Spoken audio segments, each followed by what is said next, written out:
Hi, I'm John Stevenson, and we're going to be looking at theories of creation in our continuing study through the book of Genesis. Genesis chapter 1, verse 1 starts off in the beginning, God created the heavens and the earth, and it seems quite straightforward. And yet, that verse and the chapter that follows have given rise to a number of different theories. As we look at that chapter, the first thing that becomes evident is that there is being described supernatural actions rather than evolutionary chance happenings. Now that's not to say it could not have looked like normal processes of events, and yet that's not the way it's described. It's described as light, coming into being, and things taking place, man being created, not gradually evolving over many, hundreds and millions of years, that rather God intelligently designs and creates. Secondly, we see what looks like a superficial appearance of history in creation. The obvious example of this is Adam and Eve, who were created. They're placed into the garden, and the day or two after they've been created, we can ask the question, well, how old are they? Well, they're 1 day old, and yet they don't look like a 1 day old infant. Rather, they have the appearance of adults, and it looks, I imagine if you looked at them, you would have thought they went through all the process of babyhood and childhood and teenage and adulthood. They look like they've been around for a lot longer. In the same way, Genesis chapter 1 is going to describe God creating trees, not seeds. It's going to describe God creating fish and animals, not eggs and infants. So that creation, at least the parts that are described in ways that we can understand that, seem to have this superficial appearance of history. Thirdly, I want to talk a bit about one theory that was very prevalent back when I was in college. I don't hear about it too often, and yet I ought to mention it, known as the gap theory. This is the theory, and it's taken from the next verse, Genesis chapter 1 and verse 2, which says, "The earth was formless and void, and darkness was over the surface of the deep, and the Spirit of God was moving over the surface of the waters." Now, the gap theory says that Genesis chapter 1, verse 1, the previous verse, where God created the heavens and the earth, that was original creation, and then something happened to make the earth from being created to instead become formless and void. That it wasn't created that way, that it became something else. And sometimes they try to say, well, maybe Satan fell and sort of plunged the world into sin, and it's usually blamed on Satan.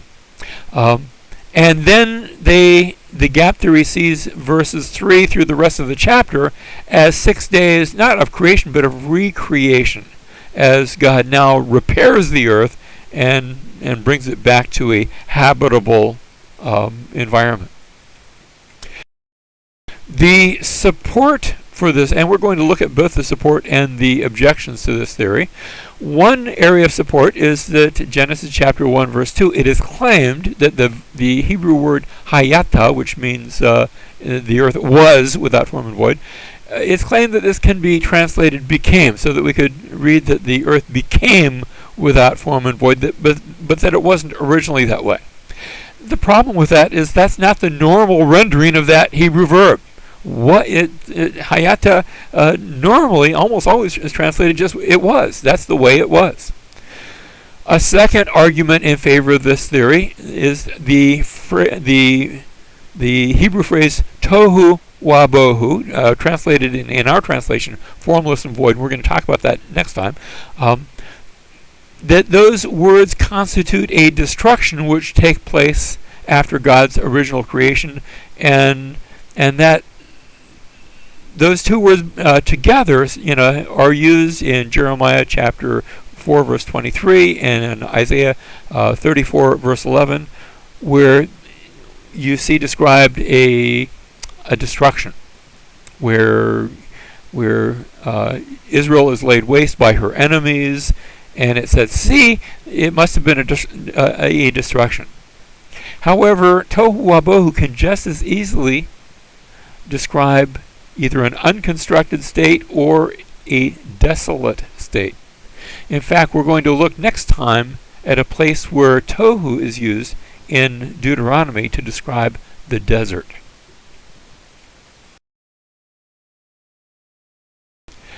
In support of the theory, Isaiah chapter 45 verse 18 says that God did not create the earth void. Again, that's the word tohu. While Genesis chapter 1 verse 2 says that the earth was now void, and it's reasoned that the earth wasn't created that way.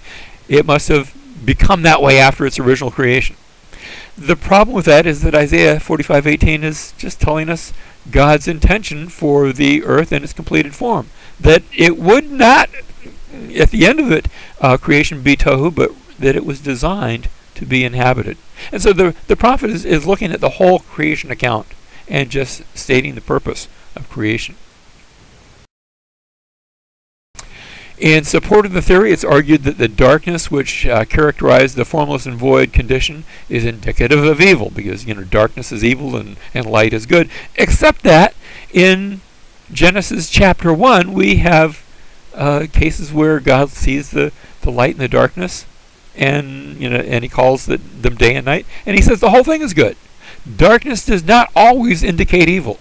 Both light and darkness existed upon the finished earth, and it was still said to be good.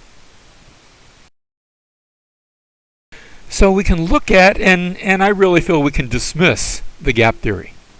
The next theory I want to talk about is known as the day-age theory.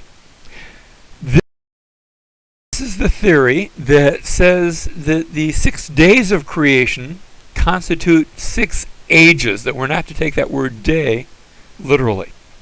In support of the theory, it's true that the word day is sometimes used in the scriptures to describe a period of time longer than a 24-hour period. We read about the day of the Lord, and even we talk that way. We talk about the day in the day of Moses. Now, normally we say in the days of Moses, plural, but we sometimes use that word day in a non-literal manner. The problem is that the word day does not normally refer to an extended period of time when it appears with a modifier, when you talk about the first day or the second day. 2 Peter chapter 3 verse 8 talks about how a day with the Lord is as 1,000 years. And that's true, but these days are clearly defined in Genesis chapter 1 verse 5 when God calls the light day and the darkness night. So within the scope of Genesis chapter 1, the days are defined.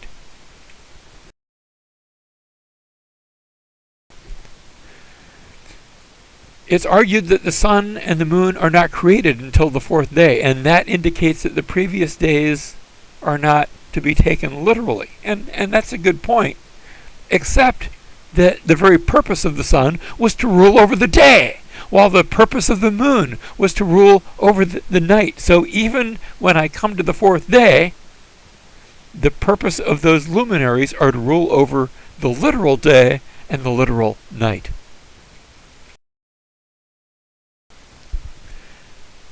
We've looked at the day-age theory, and while I think it has some merit to it, I tend to disregard it as well. There's also a theory known as the non-sequential and or framework theory.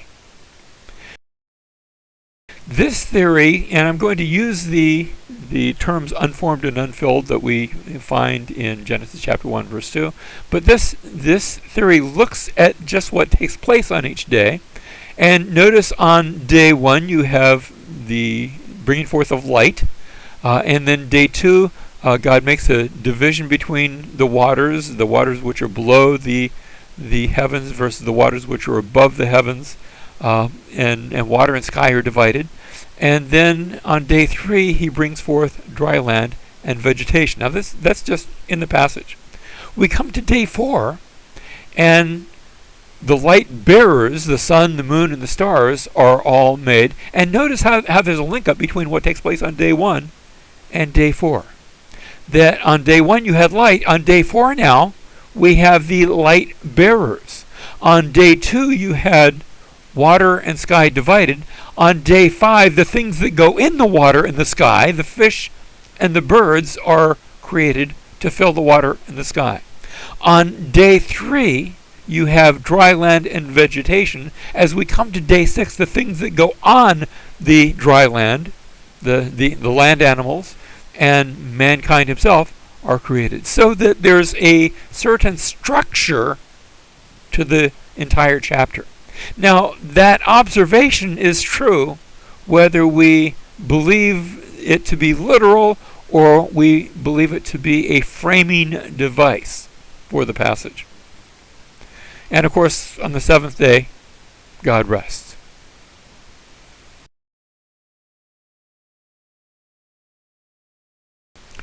Tim Keller has this to say. I'm going to give you a sort of an extended quote of his. He says, I personally take the view that Genesis 1 and 2 relate to each other the way Judges chapter 4 and 5 and Exodus 14 and 15 do. If you don't remember, in Judges chapter 4, you have the story of Deborah, and in Judges chapter 5, you have the song of Deborah that describe in a very poetic way what happened in Judges 4. Same thing that happens in Exodus 14, you have the delivery of Israel through the Red Sea, and then in chapter 15 of Exodus, you have the Song of Miriam as she describes in poetic manner that deliverance. Now, Keller wants us to take Genesis chapter 1 and chapter 2 in a similar way. He goes on to say, in each couplet, one chapter describes a historical event and the other is a song or poem about the theological meaning of the event. When reading Judges 4, it is obvious that it is a sober recounting of what happened in the battle, but when we read Judges 5, Deborah's song about the battle, the language is poetic and metaphorical. When Deborah sings that the stars in the heavens came down to fight for the Israelites, we understand she speaks that metaphorically.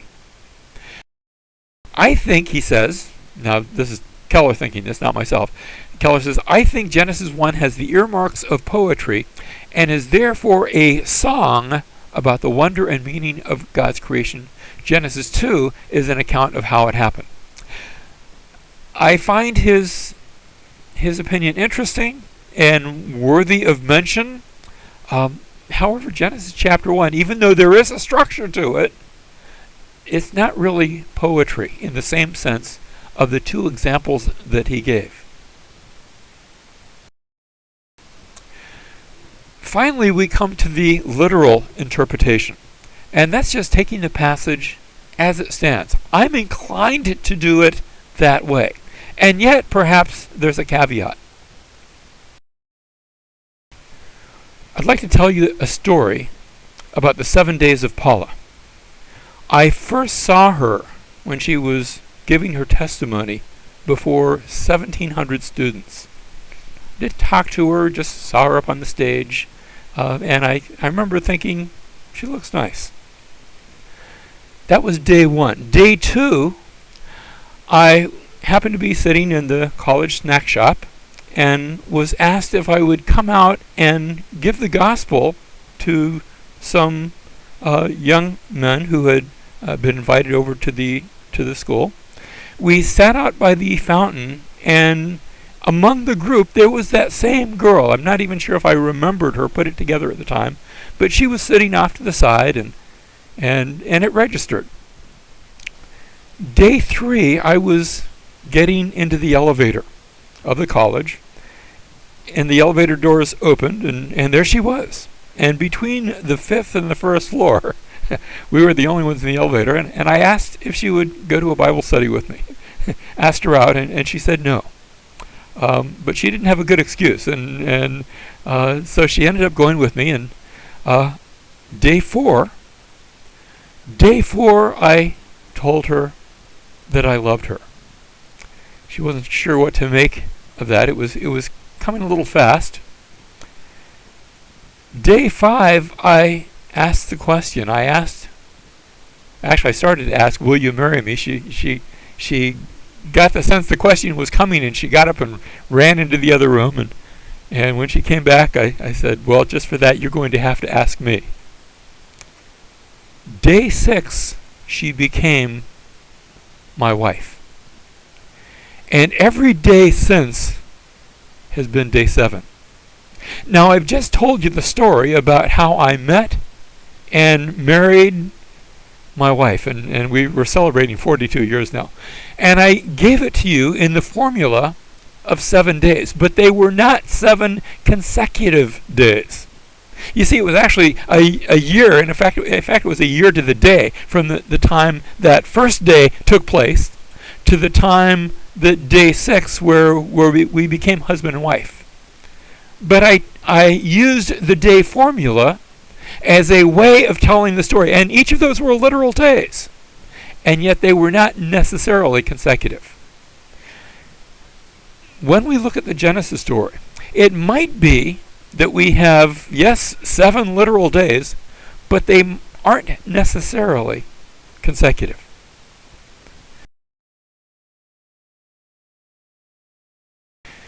Bruce Waltke, in his book Genesis, speaks about how revelation, general revelation, that is that revelation that we see in all of creation, the things that we see in creation that point to the age of the universe and about how things have happened. General revelation in creation, he says, as well as special revelation of Scripture, is also the voice of God. That is, it's revelation. We live in a universe, and all truth, he says, speaks with one voice. So perhaps we ought to take care as we seek to defend the Scriptures, and we should defend the Scriptures, but we should take care to defend the Scriptures and not merely our own interpretation of those Scriptures.